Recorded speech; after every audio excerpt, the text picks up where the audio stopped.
episode 77. I'm your host, Millie Rouge. And I'm Marissa Kay, your other host for today. And together we make up the band Vienna Whyte from Edmonton, Alberta, Canada. This roundtable is a Yeg Music production. Marissa, could you start us off by introducing the guests that we have on our show today? Yes, absolutely. So, in a minute or less, can you give us a brief description of your musical journey and how you came to be? So, Charlie, why don't we start with you? Perfect. All right. So my name's Charlie. I sing in the band Rowers. I've been in about 10 different bands before finally coming across Growers. And in my last band before, Matt and Chris, our drummer and drummer and guitarist, they sought out after me to sing for their new project. And then, yeah, Growers is just kind of, we've just been hustling for the last year, trying to really put our name out there and do what we can. Just playing like 2 shows a month, like at least, pre-COVID, of course, but yeah, just trying to like play as many shows as possible and release as much music as quickly as possible is pretty much our go-to. Fantastic, thank you. Shawn, let's go to you next. So I was born in Spain. That's where my parents met, and I ended up sort of traveling around the world because my dad works in the aviation industry, and I think that sort of I was always the new kid, and I think that led to me wanting to sort of fit in some sort of way, and I wasn't like a superstar athlete or something like that, so I kind of drifted more towards the arts. My dad was always playing music in the house. He had a guitar and he was singing and stuff, and I think I really sort of like idolized that, and I thought that was super cool. So that got me into a band with him actually when I was 7. And then I started writing my own songs at 15. And so I've been writing my own songs for over 10 years now.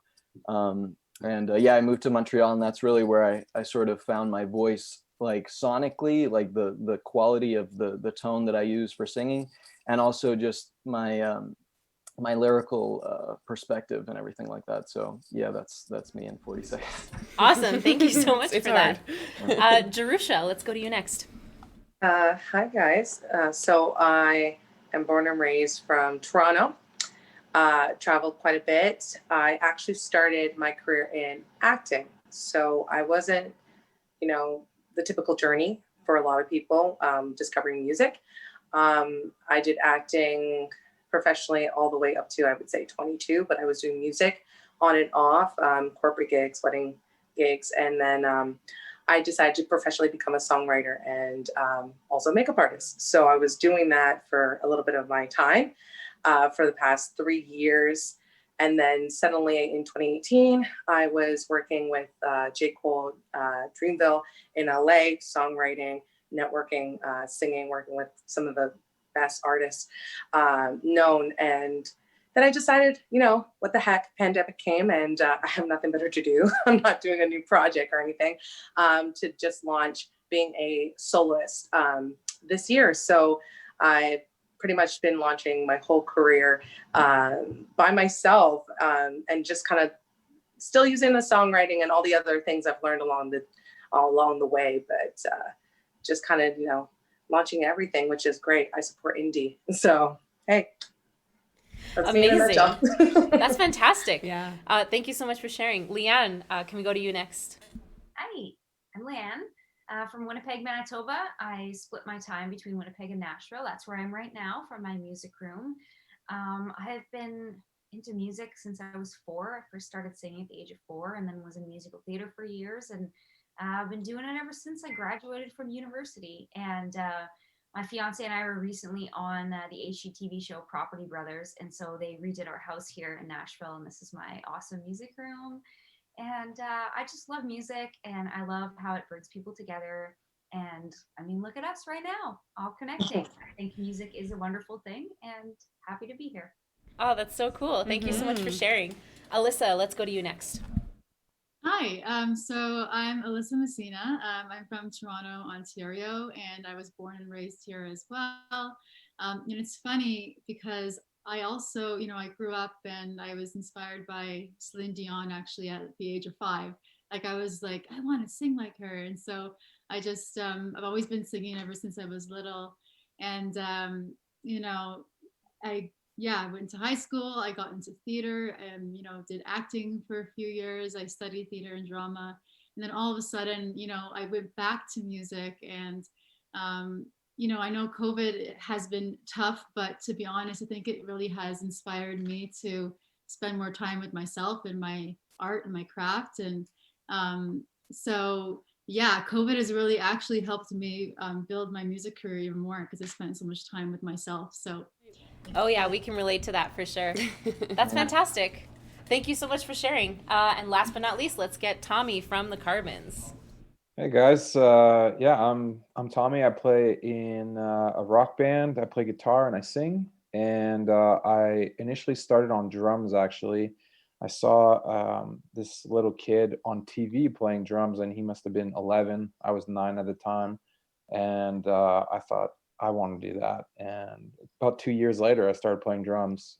I moved from Montreal to Calgary, and now I live in Kelowna, and yeah, I kind of tried to be in bands ever since high school, and about 3 years ago I decided to quit my job and do music full time, and it's been a riot. It's been the best time of my life. Mhm. Yeah. Oh man, that's a scary thing too. Is quitting your job to do music. But that's amazing. Yes. Thank you so much, everybody, for sharing. It's nice to kind of know what everyone's background is. This is going to be a really interesting show. I'm so excited. Absolutely. So our topic of today, of course, is music from Canada. So because we're all from Canada, including us, which is very rare on this show, we're super excited to just jump right into this. So our first question here, and once I read off this question, anyone feel free to start it off. One of the things that the Canadian music scene really tries to contribute to is getting Canadian music to radio listeners. So, how do you feel that radio play has contributed to Canadian artists in the age with streaming now? I'm curious to know. Does anyone have a song that's been played on like even local radio, anything like that? Yeah, we actually we had a single that we released this summer that has been playing on the Edge for a little bit. They play it time to time here and there, but yeah, no, that's been cool and stuff. And it has, the main thing for that is it really helps boost our Spotify listens, like our Spotify streams. So that kind of like fed into the streaming world, I guess, which was really great. I mean, it's a strange thing to think about because it's like, who still listens to radio besides people commuting to work? But who the hell is commuting to work anymore? So, Yeah, yeah, exactly. yeah. So honestly, I mean, it's still, the radio is still important, I would say, but it's definitely like one of the biggest benefits is helping it guide people to your music elsewhere. No, I Yeah. totally agree with Sorry, you. go ahead. And sorry. And yeah, like who listens to radio anymore, to be honest? I think it's like the Spotify streams have been the thing these days, and just I think just reaching out to curators as well is really important as an artist. So but yeah, I think I personally, in my opinion, I think it's been a lot with the streams these days and stuff like that. So I know for me personally, radio has been pretty crucial in my career. I've been very fortunate to have a top 50 single at radio and 3 top 100s as an indie. So it's really, really exciting. And I know that that's helped me reach an audience that I would have never reached before. And I think with CanCon too, if you guys are familiar with what CanCon is, that is just so wonderful for Canadians because basically these radio stations have to play Canadian. So you're like, I'm Canadian, hey, play me. What is it? It's like 50% of their content has to be Canadian music. I think it's I 40. think it depends on the genre and the radio Right. station, yeah. Yeah, but it's pretty high though. I don't know that it's above 50, but yeah, it's pretty high. I don't know. Our experience, like we've gotten 1 or 2 songs on the radio. Like we've got a couple stations that were on radio on regular rotation for a bit.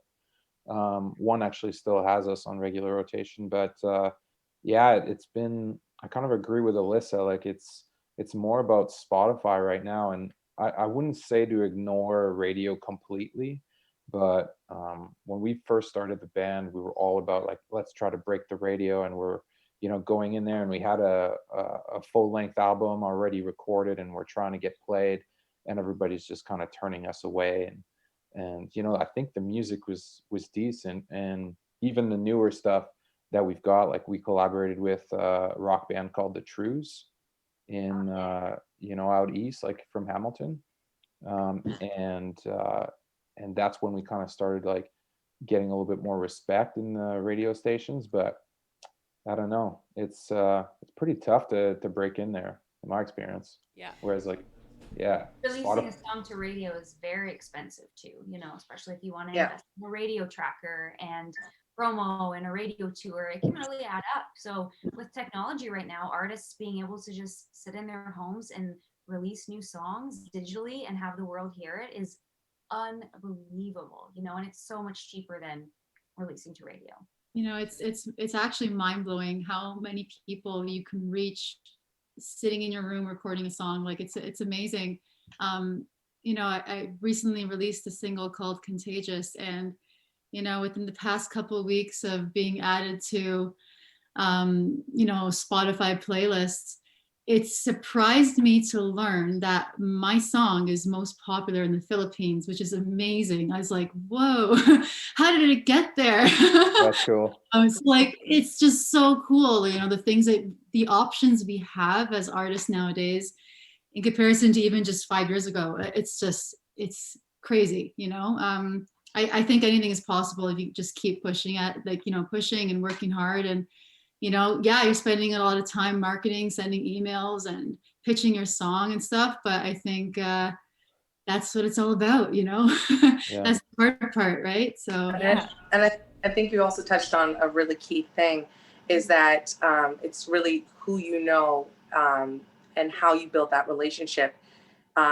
It's as similar as online when you're working with Spotify, when you're looking at, okay, well, that's my age demographic for this song. Well, then how am I going to, market it so I can target other ages, great age groups that I haven't really expanded to? Where are they listening to music? I want a 60-year-old to listen to my song.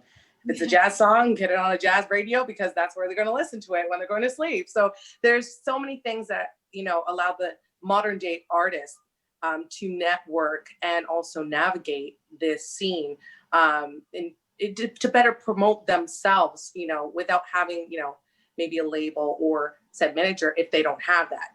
There's setups that allow you to support yourself. So yeah, it's different. It's definitely different. Yeah, Yeah, the cool and thing that I find about kind of what you touched on, Jerusha. Jerusha, yeah. Yeah, I got it. Well, it's nice you can actually like, scroll to the top and then everybody's name shows up. So I have a terrible memory. All good. But yeah, I was gonna say like the other nice thing about Spotify is that you have so much more valuable data. Like you were Yeah. saying, your age group. Whereas Yeah. if you send it to radio, even if you're on regular rotation and lots of great things happen, you have no idea who your audience is. So Correct. yeah, I find that really, really helpful. Yeah, even with Instagram promotions, you get like an entire breakdown of like demographic, like the ages where where they're coming from and everything. It's off a silly little 30-second ad that you can post up. You have so much detail that goes into that, and it's wild and so helpful too. Totally. Yeah.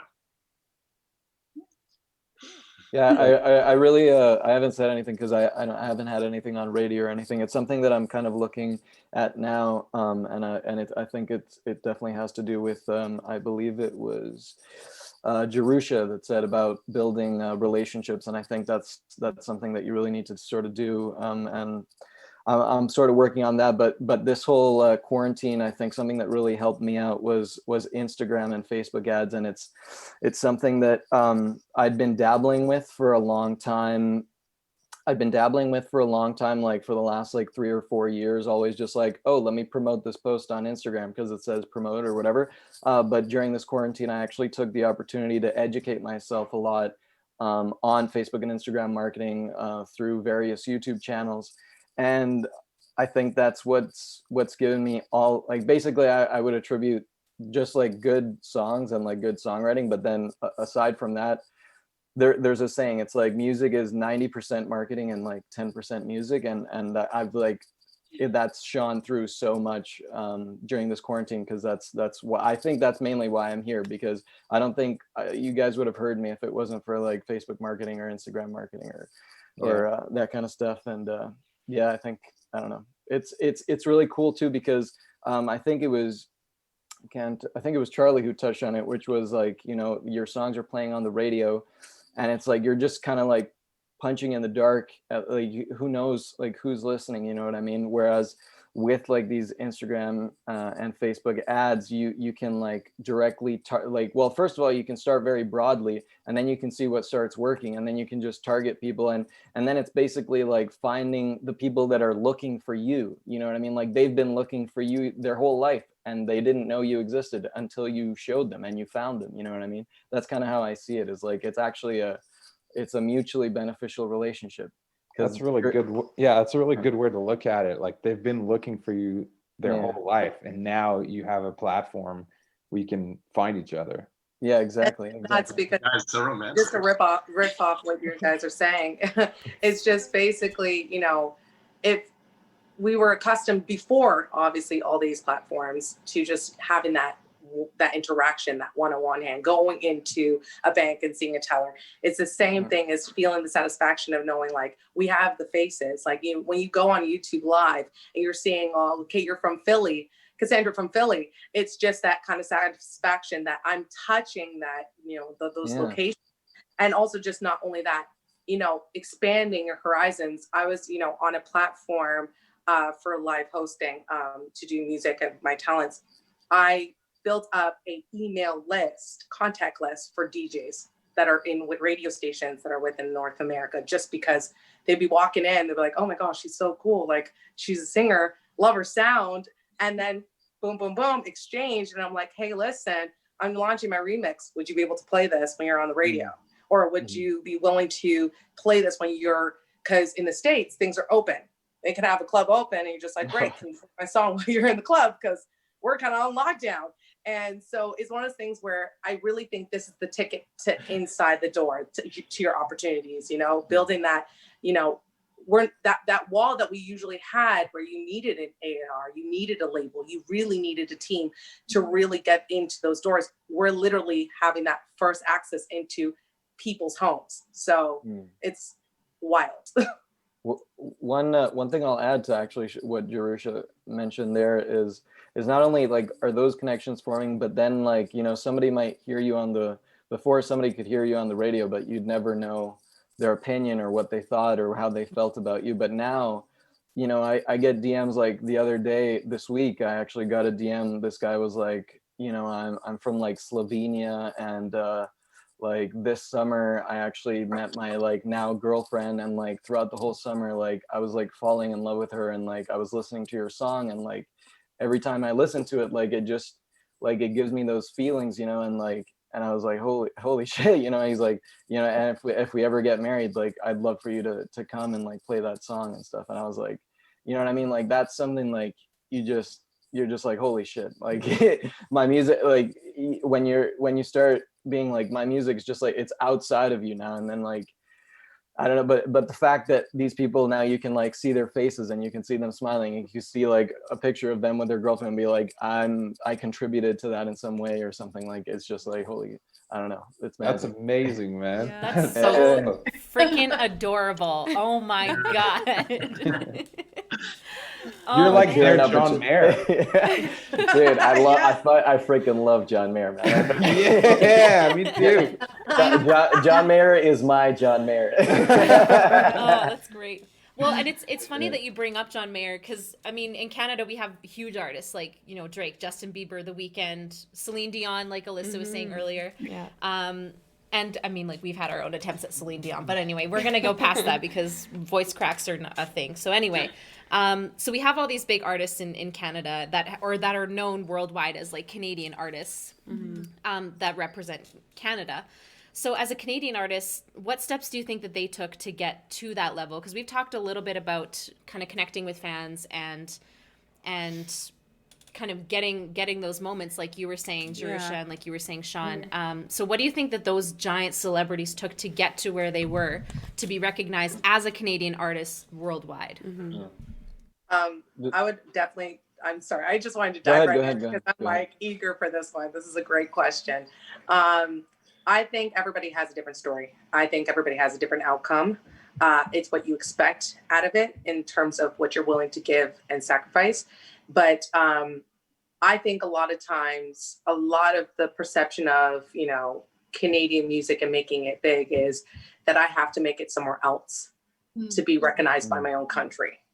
And I think not every artist from Canada is like, I want to make it big in Canada. Like it's usually, they want to just make it big. I just don't know where. I'm just going to make it big, and they don't really have a vision for it. But I think it's changed, and I think now when we look on taking from the online and everything like that, I think people are owning where they're from, and how they're making it is they're adapting to certain roles that they never had to do, and now making it into something completely new as artists. Like we're now multifaceted as artists, and no longer is this kind of thing about fame. It's just more or less of who's relevant on this playlist right now on Spotify as fame and as making it in Canada.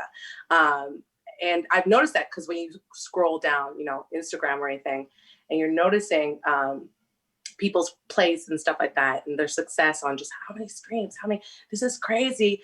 This is the big wins. This is the new Grammys. This is the new Junos, And so I think when we see these little like landmarks, I think it's kind of, it's just a new concept of making it, you know what I mean? As a Canadian artist or from anywhere. Yeah, I kind of agree. You're saying it depends for every artist. Every artist is different, right? And obviously Justin Bieber was on YouTube. Drake, I'm not too sure, but I imagine it was something similar. Degrassi. Yeah. Oh yeah. It wasn't just Degrassi. It was that he actually paid for an internship to work with Lil Wayne and developed his skills, and that kind of got him into the door. Right. Shawn Mendes was like one of the biggest Vine singers there was at the time. He had like 500,000 people on Vine, and then people like Toronto set up some sort of thing for fans to like meet him, and then they saw like thousands of people showed up, and they're like, okay, let's just sign this guy right now or something like that. And he's like, but just like, sorry, go ahead. Sorry, I just think like this is also a tricky question, going back to what Jerusha, yeah. You said so good. I'm sorry. I love your name, by the way. Thank you. It's really nice. It's really nice. Thanks, guys. Yeah, everyone has their own situation. Everyone's in like a different kind of boat, and I feel like everybody's opportunities look very, very different. And but I think just like if you can, accepting those opportunities when they come, and like just keep producing music, keep sharing your love for what you do, because you never really know like who you're going to reach. You never really know like who's going to see it, right? So it's really all about, I mean, even like those artists like Celine Dion and John Mayer, like I think it was all about their hustle and their determination for what they truly loved, and like they just invested all their time in their music. And like I myself as an artist, my God, it's like day and night I'm working, just to push my music out there. It's just like, I don't know who's going to listen. I don't know who's going to like it, but I do know like you make a difference in this world, right? Like I'm so passionate about songwriting. I think, that's my thing. I love writing songs as well. And like, I don't know who I'm going to reach personally, like on a level, like how I write or whatever. So I think it's just about those opportunities that we get as artists and taking chances. You don't know where you're going to end up, right? That's why it's just so exciting what we do. Yeah. Oh. Well, and sorry, Charlie, I just realized we got so excited about Drake that we didn't actually hear your point. Can you tell us what you were? Can you kind of go back to where you were going for? Oh, I got a little lost in the sauce there. Oh no! Sorry, not Charlie. I meant Tommy. You meant Tommy. I meant Tommy. Sorry. Yeah. Wrong yeah. side of the Sorry, screen. just put you on the spot there. Yeah. My only point was that he was on Degrassi. That was Yeah. it.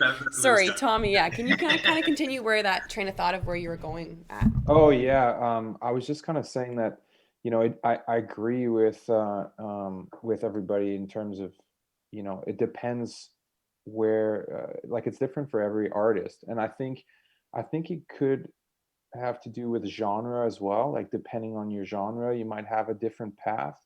Like we're a rock band, so we were trying to do as many live shows as possible. Hmm. just because I don't think that most rock lovers are on TikTok, for example. That's a good, yeah. I think you'd be surprised, to be honest. I know, I know, and I could be wrong, obviously, but I think,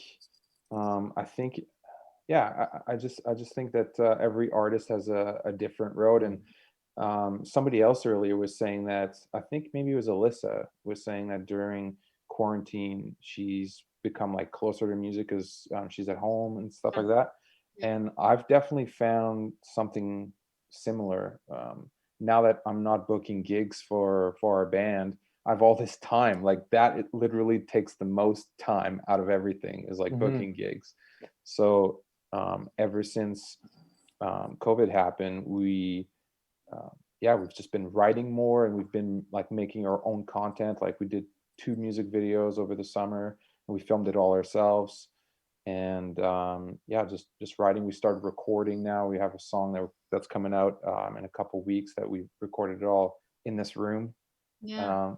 Yeah, so yeah, everybody's road is different, I think. Yeah. I just, sorry. What I was just gonna say, one last thing, just to jump off of what Tommy was saying, is everybody's road is different, but I think what it boils down to is also something that Alessandria was also talking about, is just like that sort of persistent, determined hustle. You know what I mean? And it's sort of like finding, like, for Shawn Mendes, it was just like being like the best fucking singer ever, and then like they just took that and they like gave him a songwriting team, and then that's all he needed to be like a solo artist or whatever. And then Justin Bieber, same thing. Like I actually, why it was so funny, I don't, it just came up on my feed, but Justin Bieber's like 12-year-old or 11 singing Justin Timberlake, and he's got better pipes than I do at like 28. You know what I mean? And it's like, but it's like how many hours was that? Like how did he? You know what I mean? Like,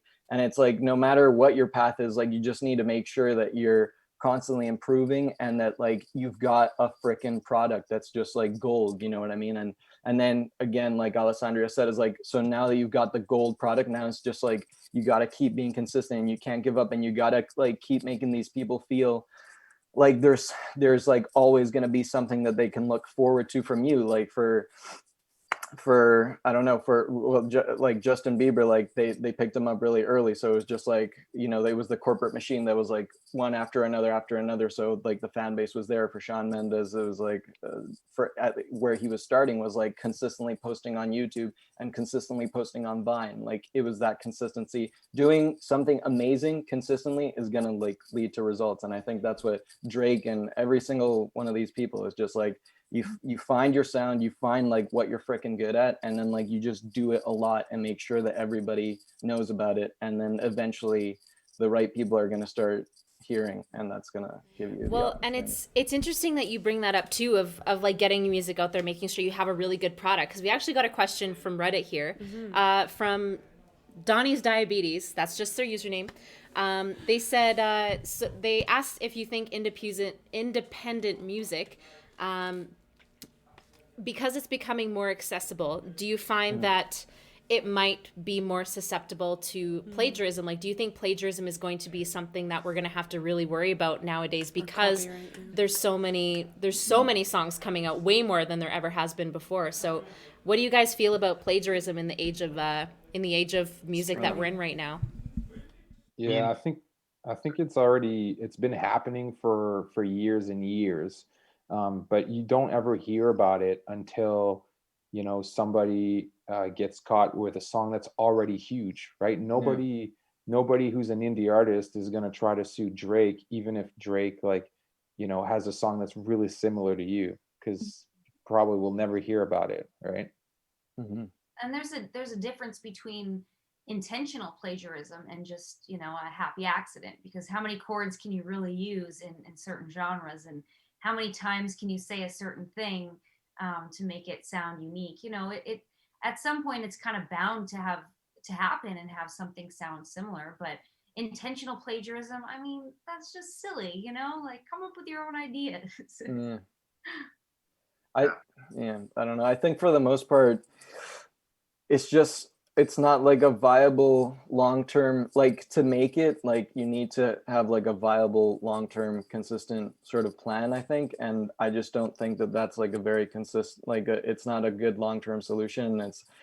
I just hope that when people want to be artists and stuff, like they have that sort of compassion about anything that they've ever made. Like they wouldn't want somebody to take it, so treat others like you would want to be treated or something like that. I would just hope that would be the way that we all sort of agree. And then if somebody gets really huge or whatever, and you actually and they did steal your song, then like you'll be the guy that you're like, that was my song, and then everybody's like, oh my god, this is his song, like what? And and maybe that might make your career or something like that, you know what I mean? Like, Well, who knows? Like, I also feel like, going off of Shawn's point, I also feel like, if you're writing a song and you're producing a song as well, just even something as simple as getting the rights for your own song, like getting that done. I know through distributors, they do that as well, but even just like going out there and just getting your song individually, like the rights for it, I think that's a safe bet, because if you do become famous and that's my song, like you have the rights, it's written in paper, and like I feel like that's safe. Yeah. But I also believe it starts from before hitting the studio. I believe like when you're writing something, you're working with something that you feel is brilliant, voice noting it with a time signature. If you're working in the studio, before any project that you're doing, you should always have a artist's agreement, even if it's your best friend or it's your family member, it doesn't really matter. As long as you have something that's a statement that shows your relationship, your percentages, whether it's you're paying against the royalties, whether you're, agreeing on a certain, percentage from certain royalties, which is either publishing, mechanical royalties. Knowing these things on a very basic level allows you to communicate and actually, kind of just vouch for yourself of what you deserve, what you feel you deserve, and what you feel other people deserve. Because when you don't have these agreements, what ends up happening is the mess comes where, you have people who are like suing you for more money, or you didn't give me enough credit, or, they take something that you didn't allow them to do that, whether it be all your stems, all your masters, and they're going off and giving it to other people or making other music with it. And at this point, you might in your career be very successful, and that might cost you a lot more than you expected. So it's knowing the process, knowing how to, protect yourself, knowing how to protect your music. And that goes for songwriting and also, when you're getting in the studio. Yeah. Contracts are so important, and it's something that's overlooked a lot of times, especially by individual artists and independent artists. And my God, it'll save you so much time. What kind of contract did you say? Myself or yeah, you. Well, I just say contracts in general. Okay, like any sort of agreement that you go into with any other external party, like outside of your band, like you need a contract. You could be really good friends with them as well, but like Gersha was saying, like it's important to still have that. You don't know, like something could happen. They could be a backstabbing bitch and totally screw you up, and like that's, you don't know what's gonna happen. And it's there's this story that they tell us that I go to Ryerson in Toronto, and for our thesis projects, I'm in media production. I study audio engineering, and your thesis, you're allowed to do this big production type thing, and they always told this story on the importance of contracts, where they had this one group of students who wanted to film this live session with this new up and coming band from the Niagara region. This up and coming band was Alexisonfire, and Alexisonfire's got signed during that whole thing. They didn't sign any contracts, but Alexisonfire got signed during that, and the label found out about this student group doing it. And when the student group released it as their final thesis project, they sued the hell out of them. Like the students got sued by the label just for putting it out without contracts. Wow. So Wow. It's important, and you never know what's going to happen, especially if like you're on the production side rather than the band side or the artist side. If they're working with other labels, other certain labels are always, or can be very nitpicky, I would say, or very particular about what they hold on to. Yeah, I think that's a really great point. I actually kind of want to shift the conversation to something else now. When we've spoken with... Do you mind? I just wanted to say one thing about, because I think we started on plagiarism. Yeah, go for it. Yeah, and one thing I am worried about is that there's about six songwriters that are producing 80% of the number one hits, right? And so, of course, they're allowed to plagiarize off their old songs, off other Mm. songs that they've created. But if one of us came up with a melody that was really close to that, then we would get sued, right?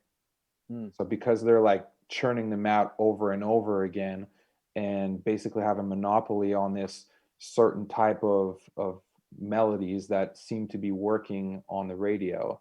I don't know. To me, that's a bit of a worry. Yeah, I think that's something to be said about formulas too, right? Like in pop music and rap music, there is definitely some formulas that can be easy sometimes to emulate or kind of Imitate. imitate Yeah. too, right? So that's actually a really great point.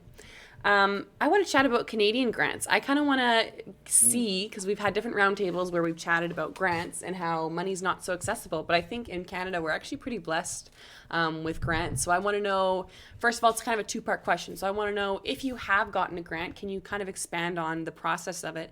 And if you haven't applied for one or you haven't tried yet, can you maybe explain why you haven't done it yet, or what your reasonings are for not having a grant yet? Does anybody have a grant? Well, Yeah. Everybody's like waiting. Who's got a grant in this room, huh? Come on. we just applied for a bunch of grants and got denied all of them, unfortunately. Really? Yeah, woo! Love it. But we're gonna reapply for some more grants coming up, because now that we have a little bit more repeatability under our belts. I feel, before, when we applied before, it was like really early on. So I feel that was like a big part of it. They have no idea who the hell these four guys are asking for all this money, and like, what are they actually going to do with it? So, I mean, the grant process, obviously writing a grant is not it's not super difficult. It's just long, and it takes a good amount of time. But if it actually goes through, from what I've heard from my friends who have gotten grants, it's been absolutely amazing. So Okay. Yeah, we've got I think we got 4 last year or something like that. Like we got some SOCAN ones for a travel grant. Like each one of us got one of those, and then we got another travel grant from Canada Council for Arts. I don't know if you guys know about that one. And then I don't know if it was the same year or the year before, we got a Creative BC grant. So yeah, I started doing lots of grants in 2019, late 2018, and got denied the first 2, I think. But then I just messaged the organization and asked them for critical or constructive criticism. And after a couple of emails, they gave me some constructive criticism, and I adjusted my grants and resubmitted, and then we ended up getting some. Beautiful. Good stuff, man. Yeah. I actually just filled out my factor thing to this week, so I'm under the you're under general.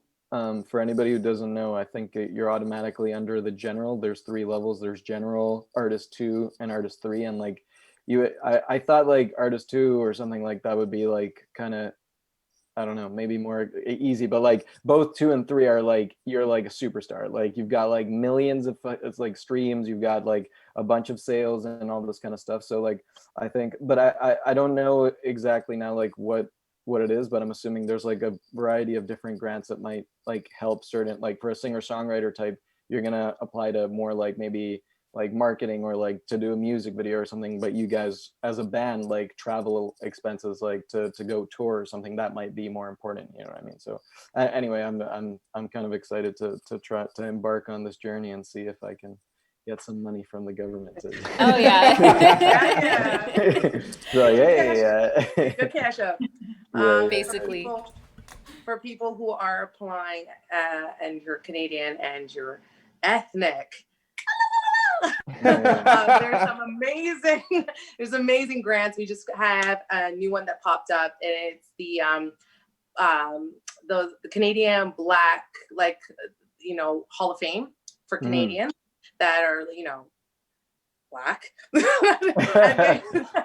And basically it's a wonderful grant. I do believe like the minimum grant is giveaway is 15,000. God. Jesus. So they really want to build up, obviously, more either indigenous or you're Black or you're Filipino or what. They really want to build up, supporting diversity in Canada because it is a melting pot.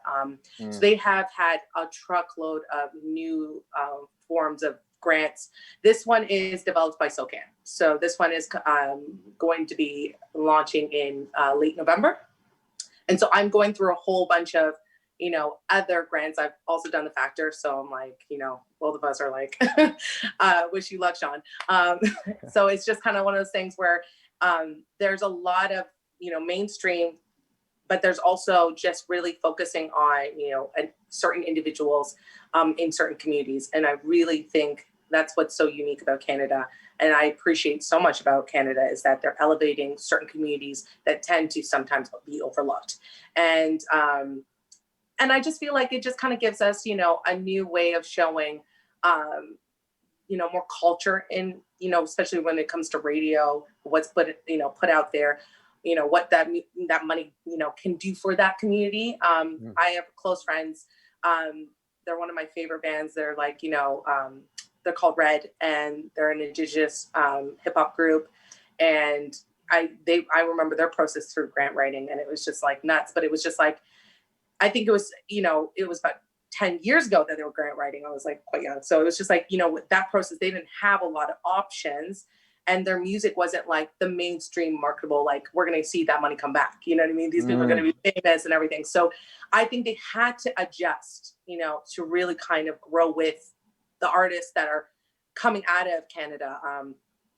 And I just feel like I think it's never been better, like honestly, especially when we have a lot of things, like pandemic that's happened. They've really been attentive to artists in so many ways.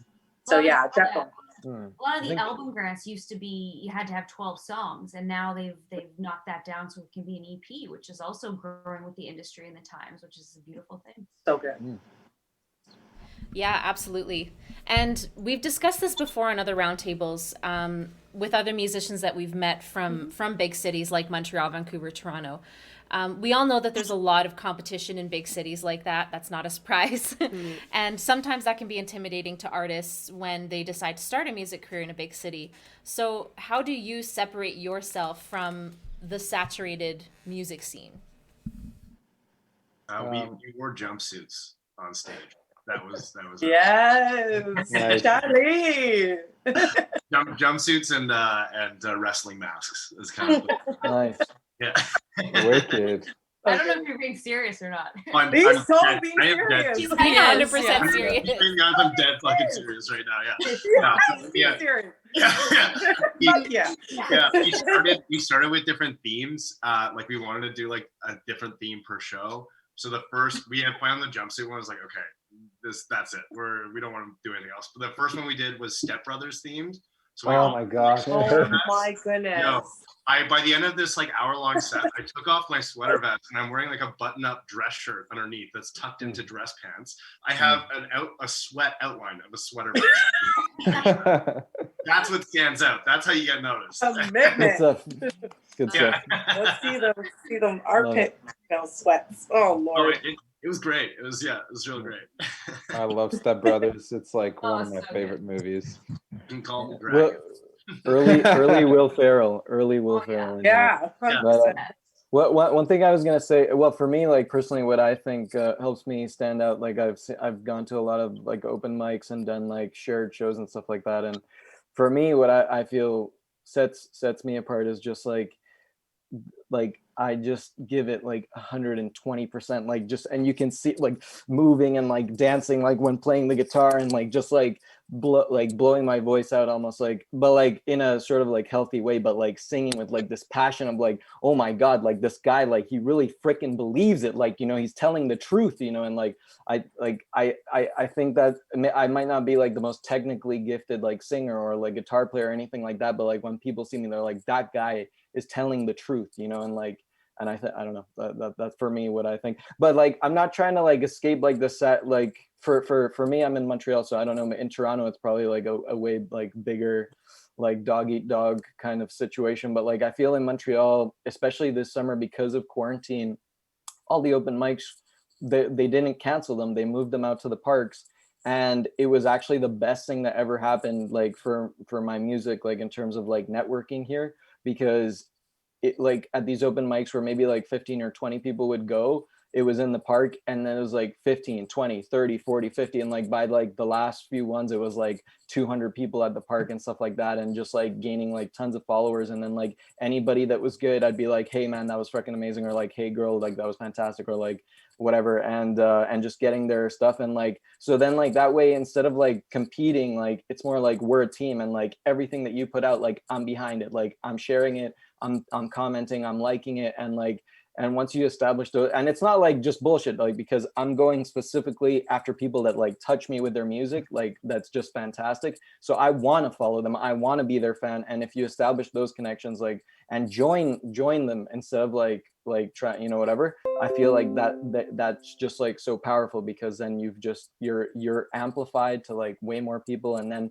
when incoming like new fans who maybe saw you from an ad or something, or from somebody that recommended, like they see all these comments of like people like with real profiles that are actually, you know, musicians themselves, and all, it just gives you more credibility and stuff like that. So I've tried to like join forces, like even though it is saturated and there's a lot of people trying to do it, like I've tried to like just be friends. Because I actually, sorry if I'm rambling here, but I saw this this study that they did on artists that made it in the 1920s, like painting artists. And they found that what actually what's the word, like the biggest factor for an artist making it was the amount of other artists that they knew. And at the center of this map, connecting like with every single like artist in New York City and like Paris and everything, was Picasso. And he like knew everybody, you know what I mean? And he made a point to like, I don't know. So for me, like I read that study, I was like, holy crap, like that, I need to do that. And at least in my own city, you know, and online as well, like with any person that like follows me, and I'm like, this is a great, like I want to support these people as well, just like follow back. And I don't know, I think it's helpful. Yeah, man, that's amazing. I love what you said about like that guy is telling the truth. You know, I'm like mesmerized by, like, I know you thought you were rambling, but the whole time I'm looking at everybody else's screen, and everyone's like listening to you. Everyone's like, oh yeah, what next? Yeah, no, I believe you, and I think that's powerful, because no one knows what the truth is anymore. Like, you look at the news, and it's so hard to tell, like, you know, it seems that everyone is lying. So if that's what you've got on stage, then keep it going, man, because I can see how people will be drawn to that. Yeah, for sure. Also, I just checked out your profile. Did you actually meet John Mayer? Yeah, I did. If you scroll down further, you'll see it. You'll see the picture. Oh, yeah, good. My gosh, I'm so jealous. No way. Wait, when did That's you actually like, it's the coolest story, but I don't know if like we have time or anything. Oh my god, that's so cool. Yeah, but it was good. It was good. Wow. It was during the comedy festival. He like him and Dave Chappelle were gonna do a thing together, and the office that I was working at the time, one of I used to manage a big team, and one of my guys like came in late. I'm like, dude, you look hungover as hell. And he's like, dude, I was at this party last night for Comedy Fest, and like, dude, I met Dave Chappelle. And I was like, oh my god, like what? Like Dave Chappelle and John Mayer. And he's like, yeah, there's another one tonight, and I think I can get you in, like it's at the Hamlet, like whatever. And I was like, okay, cool. So I was like, I'm gonna go meet John Mayer tonight. Like I didn't know if he was gonna go, but like I went, and then I just stuck around till like 2:00 in the morning, and I was about to leave. And I was just like, you know, I work tomorrow. This was like this was so dumb. Like, I can't believe it. Like, I'm super drunk and whatever. And then like, as I'm just leaving, I hear murmurs like, John Mayer. Like, and I look over and I see him. He's like 6'4". I'm like, my nipples got hard, you know? I'm like, oh my God. My nipples got hard just hearing you tell that story. You're listening to that story. Yeah. Yeah, no, it was good. It was good. Now I have a question, just to bring it back. Are you meaning standing out and setting yourself apart online, or as a performer on stage. I think just in general of just like how do you set yourself apart in a place where there's so much music happening already. It's hard to stand out. So what are some things that you try to do to kind of set yourself apart in that saturated industry? So like whether that's online or in performances or however you do it, in whatever facet you do it in. I think the best story is Whoopi Goldberg, because Whoopi Goldberg, her career, she started as a comic, and then what she ended up doing was trying to be in every type of scene. So you would see her face in every type of scene. So she was in every type of, film, commercial, interview, comedy act, a host for, an award ceremony. And a lot of people do this where they'll plant themselves like Rihanna. You'll see her in fashion, you'll see her in music. It's planting yourself in music, but also in other industries and utilizing them for your best benefit. That make you set apart, because then it becomes this like super entity.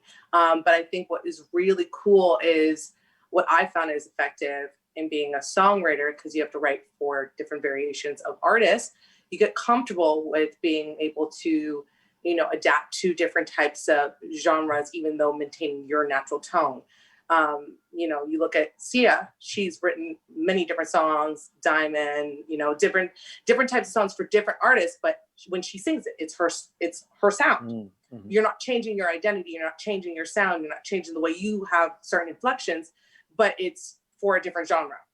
And so what I've been doing in my own kind of career and just kind of implementing it is utilizing different producers or different types of artists that are really solid at what they do in their genre, but then singing with my tone. So I've now, it's like Beyonce suddenly in country, because she's gonna, doing it with the Dixie Chicks, and suddenly we're like, damn, she's at the Country Awards. It's like a whole new vibe, but she's an R&B singer. And I think we limit ourselves because we're like, I'm this artist and I'm attached to this identity of this artist, and I have this cool bang and I wear this specific shirt. It has to be, folded this way, and that's me as the artist, versus just being like, hey, yeah, I'm Jerusha. Yeah, local town country girl, from Canada, but being able to just be you, be comfortable, but then being like, hey, I'm going to work with this person and this person and this person. My most recent, experiment was working with a UK producer who does house remix, tribal remix. And he's actually in a screamo rock band, and he works for several labels in the UK, songwriting and doing, vocals and producing. So I was like, I met him through a friend that was online, and I ended up going to the UK in August to do this awesome remix, which will be launching this coming Friday. And it's just a house EDM thing. And even though I am a soul blues jazz singer, it's a whole different genre. And now I can definitely promote it on certain radio stations in the UK. So it's a different country, but not only that, in, different genres. And that just kind of, it just sets you apart as, okay, well, she's more than just somebody who's going to sing a jazz song that's crooning, you know what I mean? Mm-hmm. It makes you more marketable. So, yeah. I mean, that's not what I do. I don't know if it works for other people, but that's what I do. Yeah, like, be yourself, but don't limit yourself, Exactly. I had one thing I just, oh, sorry, is somebody talking? No, go ahead. No, I talked a lot. Just go ahead. Interrupting you. I don't know why. No. Go. Sorry. Rock, paper, scissors. It's just so funny to interact on like, I don't know, like, I know we're all saying sorry because we're Canadian, right? So, yeah. The friendliest chat ever. But going back to this idea of like, standing out in today's world, and, there are not many live shows, and being able to connect with other artists online and stuff. So I feel like recently for me, what has helped me to, I guess, stand out in comparison to other artists is first of all, using our platforms to network with other artists from other countries. And recently I actually had the opportunity to connect with an artist from Italy. And we did, I've never met him. We've Zoomed like so many times. And we decided, since we get along and everything like that, we decided to write a song together. It's called Good Things Can Fall Apart. And it's such a, honestly, like, such a banger. If you guys haven't heard it, please listen. As the kids say these days, banger. It's a banger. Bet. Hey, I still say banger. No, yeah, of course. This It's is a a banger, mother darling. bang. It's a banger. Yeah. It Yeah. slaps. It slaps. It slaps, yeah. Okay, this show just got really millennial Yeah. really fast.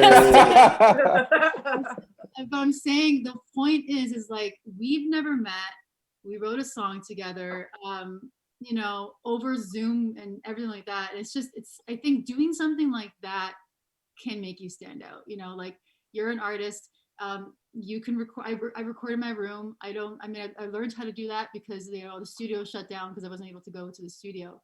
So just, you know, taking it a step further and like, you know, doing it yourself and working with other artists from other countries is I think pretty amazing to see now. You know, that's just where I'm living right now. In that world. Well, that's Go ahead. honestly, like, that's a good point, because I don't think it's that hard to stand out. I think it's mostly in our head. Like, I know for sure when I started the band, I was like, oh, how are we going to stand out? Like, what should we dress like? And blah, blah, blah. And, you know, some of my bandmates were specifically preoccupied with that. But after being in the music scene and doing it, you know, like, I was saying earlier that I quit my job. So the first 2 years I was doing it 40 to 50 hours a week. And but even doing 20 hours a week of your music and your art, you're already ahead of 80% of the noise. So you're already breaking through. And then after that, it's just a matter of, you know, figuring out what your expectations are, right? Because if you want to be Ed Sheeran or Justin Bieber, then you might want to up from 20 to 60 or 70, right?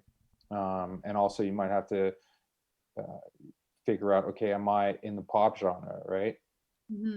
But yeah, in terms of standing out, like, I think Alyssa, you said it well. Like, you know, you just going and going and figuring out yourself, because the studio's closed, and that's what we're doing too. And I don't know, I'm just in Vancouver, and compared to Toronto, it's a pretty small city. But I'm trying to find other musicians who are doing it like full time, like we are, and are putting in as much work as we are. And it's tough. Like, there's like 5 or 6 bands that I can name in our area that I'm just like, those guys are doing it every week. Yeah. Well, guys, are we doing a show? Are we getting together? Huh? What do you guys say, huh? Yeah. All right. Montreal. Okay. Yeah. Toronto, we'll all hang out and do something. We're inviting yes. John Mayer. Okay? Yes. Yes. John, you gotta reach out, man. You have to. By the end of this show. I'll hit him up. I'll see what he Sweet. says. Cozies. Slide to the DM. Yeah, that was actually our last question for today, guys. Thank you so much. It's been such a lovely conversation. We could talk for hours, Yeah, but we will we stop are it unfortunately there. out of time, but we're so lucky to have had all of you on. If you guys at home are watching this roundtable with Vienna Whyte on Twitch, make sure to follow us to be notified about all of our upcoming shows and our music live streams that we also do. If podcasts are more your style, make sure to check later for this podcast to be uploaded on Spotify at the Vienna Whyte Podcast.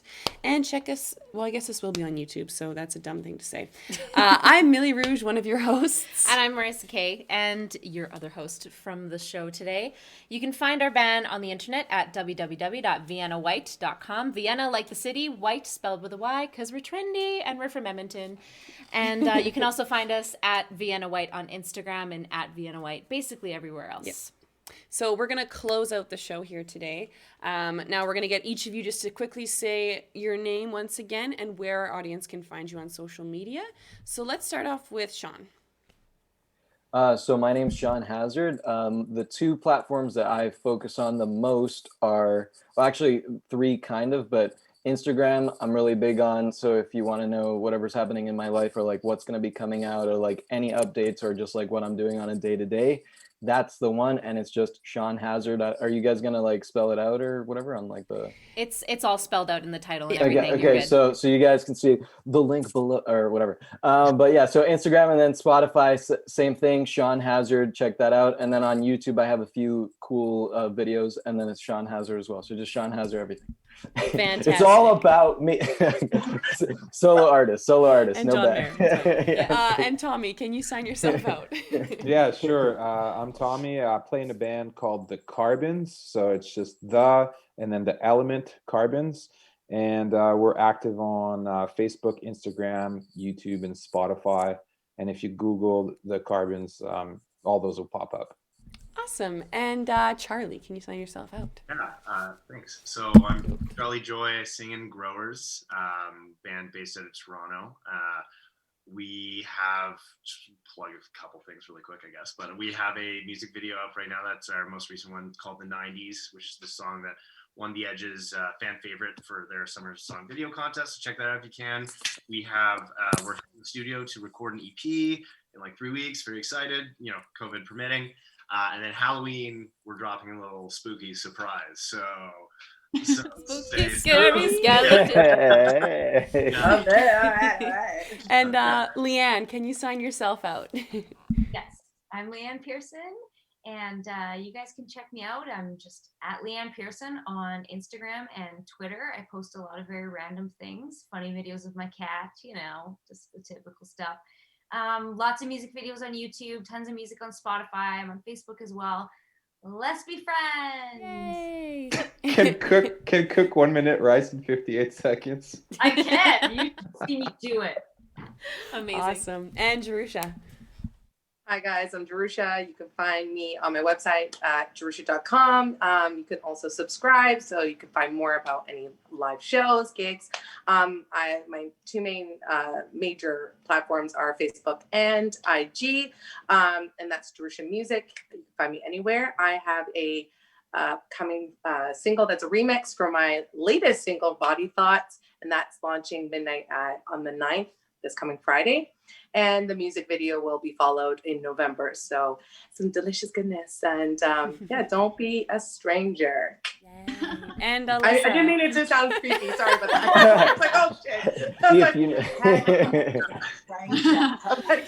no, real creepy. Sorry guys. No, it's okay. And lastly, Alyssa, can you sign yourself out?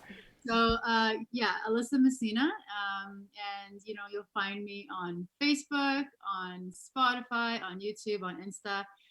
YouTube, Spotify, Facebook is Alyssa Messina as it's spelled here, but on Instagram it's Alyssa Messina Music, all together. And right now on my YouTube channel, you'll actually find my new music video for my song Contagious. Go check it out. And yeah, Instagram is where I usually post a lot of things. So follow me there at Alyssa Messina Music. And that's it. Fantastic. Well, thank you everyone so much. Have a lovely rest of your weekend. It was great meeting you all. We will chat soon. Bye. Bye. Just the